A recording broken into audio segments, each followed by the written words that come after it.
I'm getting ready to stitch the top hem of the bag, but before I start sewing, I always want to check to make sure that my machine is threaded correctly. So needle up, press your foot up, pull off to the left,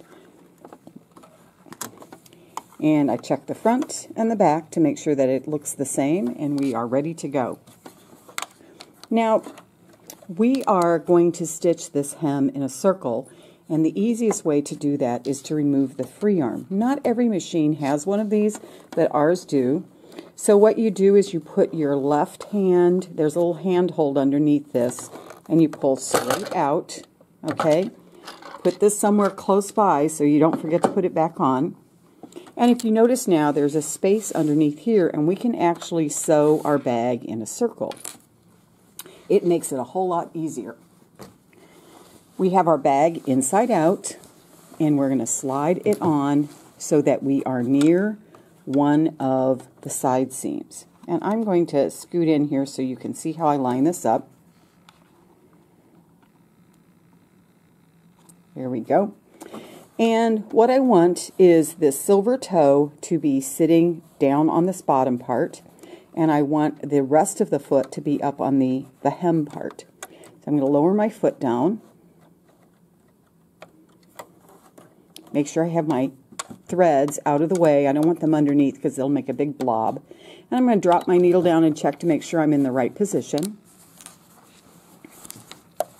And you want to make sure that none of this underneath gets caught underneath here as you are stitching. You want to make sure that you are just doing it in a tube. Alright, so I'm at one of the side seams. I'm going to hold on to my threads and stitch a couple of stitches forward. And then I'm going to back stitch. And then I'm going to stitch all the way around continuously in a circle. Okay, so here we go. Don't forget to stop and take out your pins as you go. Please sew at your own speed that you are comfortable with. We need to be careful that the needle doesn't fall off the edge and come down here because we want this caught with the stitching all the way around, and it should be fairly straight and neat. Now, of course, since I'm sewing with red thread, all of my stitches are going to show up, so I need to be really careful and make sure that it's straight. And I'm probably going a little faster than you will, and that's because I have been sewing for a really long time.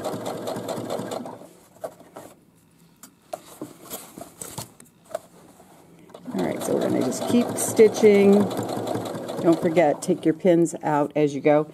And I keep this hand on top here, and I usually put my thumb underneath just to keep this all flat as I am stitching. I don't want any of that to shift around. Not after all of my careful measuring and pressing. Now I'm coming up on this side seam, and we've got a lot of layers right here, and the machine's going to make some kind of thumping noises as we go. Just go through it slowly. See, hear the difference in the machine? Alright. It'll go through there, but sometimes you just have to slow down.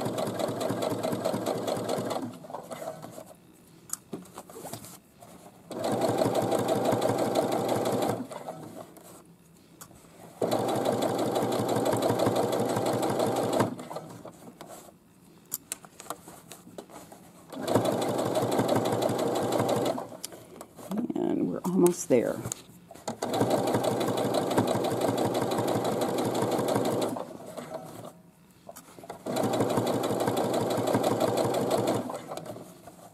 And when I do something in a circle like this, I often will stop and cut the beginning threads before I move on. If you notice, my needle on this machine always stops down, which helps me as I'm moving that around. Nothing changes the position of the needle. If you don't have a machine that does that, then you really need to make sure that you use your hand wheel and turn your needle down so it's in the fabric.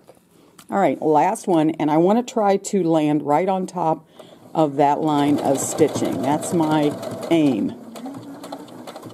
And if I go slow, I should be able to make it. Overlap your stitches, 4 or 5 stitches, do a few back stitches, needle up, Press her foot up. Make sure you clip those threads close because we don't want any long things hanging around. And it should look like this on the inside. It's close to the edge. It's about 1/8 of an inch away. And then on the outside, it tends to blend in a little bit more, especially with this fabric that has lots of different colors in it. Okay, I'm going to take this to the iron and just give it a quick press. I'm not going to show you that. You can do that. You're just going to slide it on the ironing board and give it a little up and down press all the way around the top. I'm going to go on to showing you how to measure for the placement of the straps.